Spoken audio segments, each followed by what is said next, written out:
ഈ വന്നയാണ് എന്നെ നോക്കാൻ വന്ന എന്റെ ആ ഹോം നഴ്സ്. ഇവളെ എനിക്കൊന്ന് കാണണമെങ്കിൽ ഞാൻ ഇവളെ സൂക്ഷിച്ചു നോക്കേണ്ട അവസ്ഥയാണ്. നിങ്ങൾക്കറിയാമോ, കഴിഞ്ഞ ദിവസം വീട്ടിന്റെ ഫ്രണ്ടിൽ കൂടെ ഉറുമ്പുകൾ വരിയായിട്ട് അങ്ങ് പോവായിരുന്നു. ഇവൾ എല്ലാ ഉറുമ്പിന്റെ ഫ്രണ്ടിൽ കൂടെ ഞെളിഞ്ഞങ്ങ് നടന്നു. ബാക്കിലുണ്ടായിരുന്ന എല്ലാ ഉറുമ്പും ഇതെന്റെ റാണി ഉറുമ്പാണെന്ന് പറഞ്ഞുകൊണ്ട് ഇവളെ പുറകെ വച്ച് പിടിച്ച് വീട്ടിന്റെ ആ തെറിക്കൂടെ ഉണ്ടാക്കി വെച്ചു. എന്റെ പൊന്നമ്മ, അത് ഉറുമ്പുകൾ വഴിതെറ്റി ഒന്നും വന്നതല്ല, സ്വീറ്റ് ആയിട്ട് വന്നതല്ല. എന്റെ വാക്കാത്തിരിക്കണം നീ കേക്കരുത്. ഒരുപാട് അങ്ങ് ദേഷ്യപ്പെടണ്ട. ഇന്ന് രാവിലെ എന്ത് കഴിച്ച്? ഞാൻ ഒരു ഇഡലി കഴിച്ചു. എന്റെ ദൈവമേ, ഒരു ഇഡലിയോ? രാവിലെ കഷ്ടപ്പെടുണ്ടാക്കിയത് ഒരു ഇഡലിയാണ് കഴിച്ചത്. രാവിലെ എണീറ്റ് 17 ഗുളിക, അത് ഇറങ്ങാനുള്ള വെള്ളവും കുടിക്കണം. ഞാൻ ഒരു ഇഡലി കഴിച്ചതേ ഭാഗ്യം. നീ ഇങ്ങനെ എന്റെ തീറ്റ കാര്യം മാത്രം ശ്രദ്ധിച്ചാ പോരാ.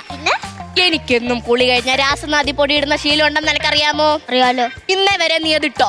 എന്നും ഇടുമല്ലോ. എന്നും ഇടോ? എവിടെ? അമ്മ കുളി കഴിഞ്ഞ് ഇറങ്ങിയ ശേഷം ഞാൻ ബാത്റൂമിൽ മുഴുവൻ നല്ല മണവാ. കുളിമുറി കൊണ്ടിട്ട് വെച്ചേക്കണ്. അത് കുളിമുറിയിടാനുള്ള സാധനമാണോടി?